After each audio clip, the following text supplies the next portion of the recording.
Sziasztok, kedves olvasók! Ugye annyit meséltem már újabban a kártyámról, a menőkről, a feminista autós kártyáról, hogy arra gondoltam, bemutatom, hogy kell játszani. Ez itt van segítségnek Rémusz, Gazi, illetve Sziasztok! Andris lesz, aki még beszáll, hogy megmutassuk, hogyan is kell pontosan ezt a játékot játszani.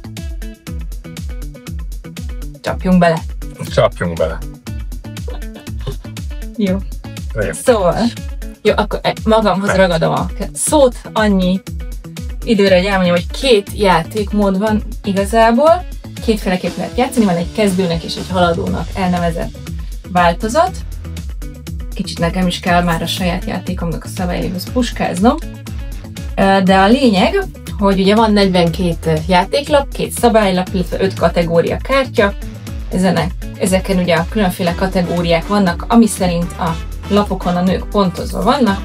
Ugye itt van például a hatás, a feminizmusra való hatás, itt le is van írva, hogy mit kell érteni alatt, illetve milyen szempontok szerint vannak pontozva a nők.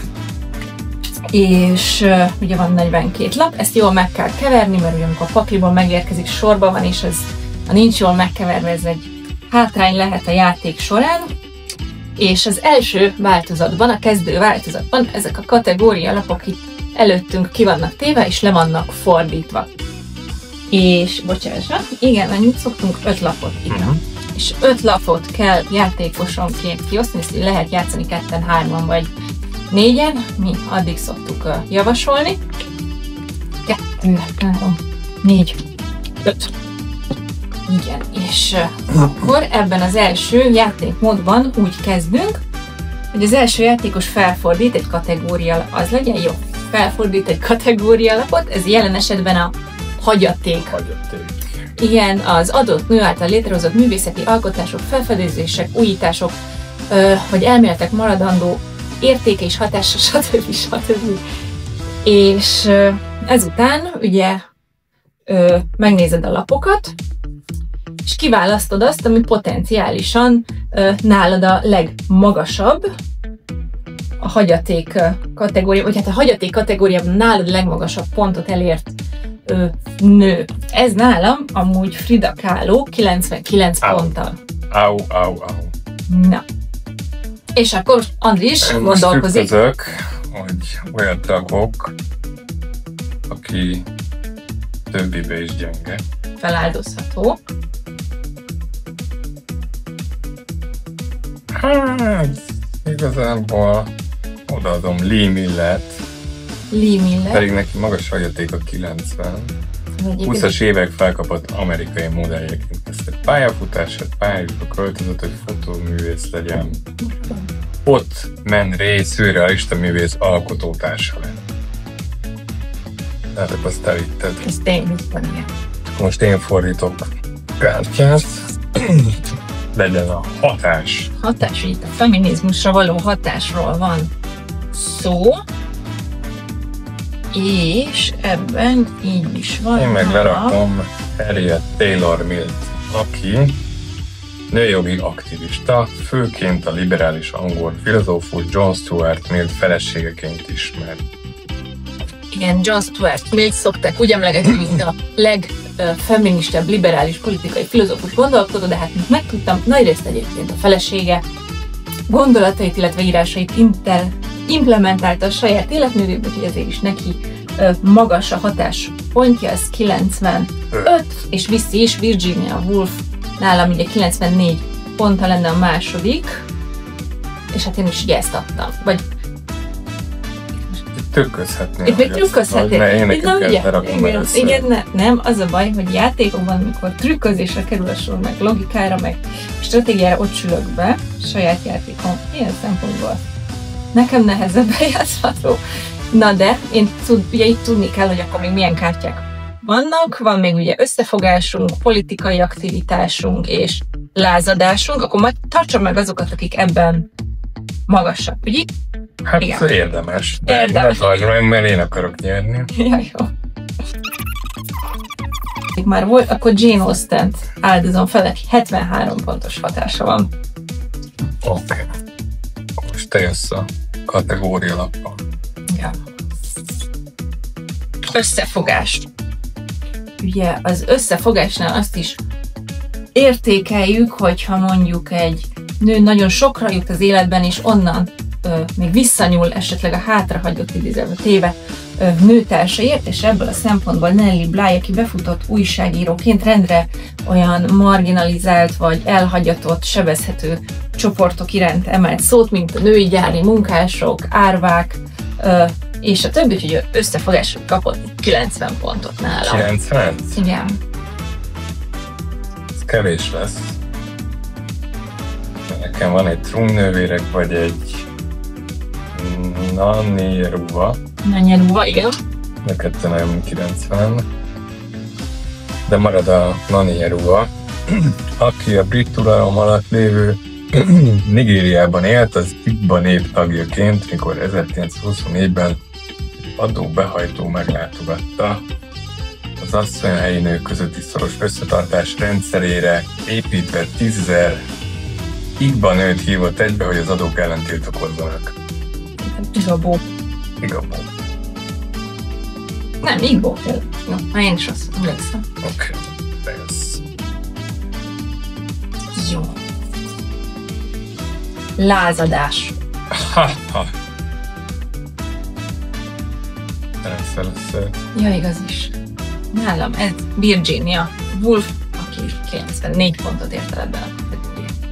Nálam meg van egy első Erzsébet királynő, 100. Anglia és Írország királynője. Szerintem mindenki tudja ki az első Erzsébe. Egyébként minden kategóriában egy darab 100-as van, úgyhogy ha valaki kihúzta, akkor annak örüljön. És akkor az utolsó kategória, a politikai aktivitás, nálam az Trunk-nővérek 88 pont. Mária Magdolna nálam a harcosok kategóriájába került, mint vallási térítő, viszont politikailag szinte zéró aktivitás volt, 2 pont. Hát akkor nyertem. Nyertél egy pontot. Egy pontot. Nem meddig történették? Hát ez volt egy kör, és akinél több lap van, az kap egy pontot, te kaptál egy pontot, ezeket félretesszük. Akkor 3 nyertes. 3 nyertes pontig megy a játék.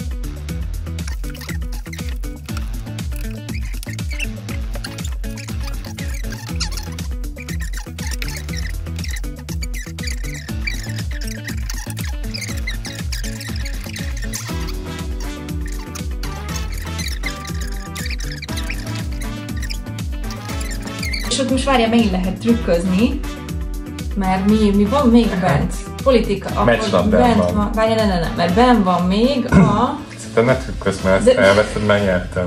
Ne, várjál. Várok, de így van. De tényleg? Aztán megnyerned, úgy kell trükköznöd, hogy most mind a kettőt nyerned kell. Mind a kettőt? Mert mit fordítottam most fel a lázadást? Tudnám, mi van nála, nem figyeltem, az a baj. Na jó. Juana Inés de la Cruz, mexikói apáca, aki roppant erőteljes feminista hangvételű írásokat készített ebben a kolostorban, Új-Mexikóban, 1600-as évek. És mennyi neki a ja, azt nem mondtam, 80. Hát én akkor egy svédországi Krisztinával, aki Svédország királynője volt, egy 93 pontos lázadással. Leverem a Lotti lázadását. Svédország Krisztina nem szeretett női ruhákban járni, a tudományban érdekelte, a művészetek hatalmas gyűjteménye volt. Nemesleg egyébként kifosztotta a prágai várat, nem túl kedvesen, de le is mondott a trónról egyébként, és Itáliába költözött. 69-es hatással. Navarrai Mari. 91 lett volna Cristina de Pisani, aki elindította mondjuk úgy a nőjogi vitát az 1300-as évben, ami eltartott gyakorlatilag egészen a mai napig arról, hogy a nők vannak olyan értelmesek, mint a férfiak. 3-0. 3-0 megvárták a saját játékom. Első változatában. Van egy második játékmódunk. Van egy második játékmódunk. Nőtörténetben járatosabbaknak, vagy azoknak, akik már sokagyára játsszák a játékot. Én mindkettő vagyok. És ennek az a lényeg, hogy kiosztjuk az összes kártyát mindenkinél, és a kategóriának fölfelé vannak fordítva, tehát mindenki látja őket, és mindenki így tartja meg előtt a lapjait, tehát a legfelső látható, és a kezdőjátékos választ egy kategóriát, amiben szerinte előnyben lehet. Na most ugye itt lehet az előny, ha már nagyon ismered a játékot, vagy látod ugye, hogy ki van a másiknál is, ki van nálad. Nálam például Köszem szultána van, szembe vele Aravelló királynő, és akkor, hogyha tudod ki, akkor meg tudod tippelni, hogy neked melyik kategória lesz a kedvező, amiben végül ugye majd erősebb lesz. De azért van itt segítség is, mert ugye ha esetleg feltűnt nektek minden kártya, nem minden kártya, de hogy van 7 féle szín, és mindegyik más nő kategóriát jelöl. A rózsaszínek az uralkodók, a zöldek az feminista aktivisták, a sárgák például a harcosok, és így vannak ilyen kis szimbólumok is hozzá, és ugye ez abban segít, hogy például tudhatod, hogy mondjuk egy harcos az valószínűleg a lázadásban lesz erősebb, egy feminista aktivista az a feminizmusra való hatásban. Na, akkor most te jössz. De. Kezdjed el. Ajajaj, nem, mit is adtam? Hát, legyen politikai aktivitás. Hát az nekem elég jó.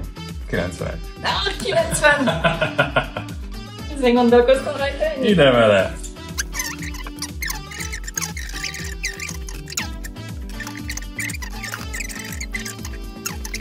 Már csak egy lapunk van. Egy. Nálam van egy Virginia Woolf, nálam egy Olympe de Rouge, és én jövök? Te. Igen. Hát, hagyaték. 78. 96. Na számoljunk. Izgi.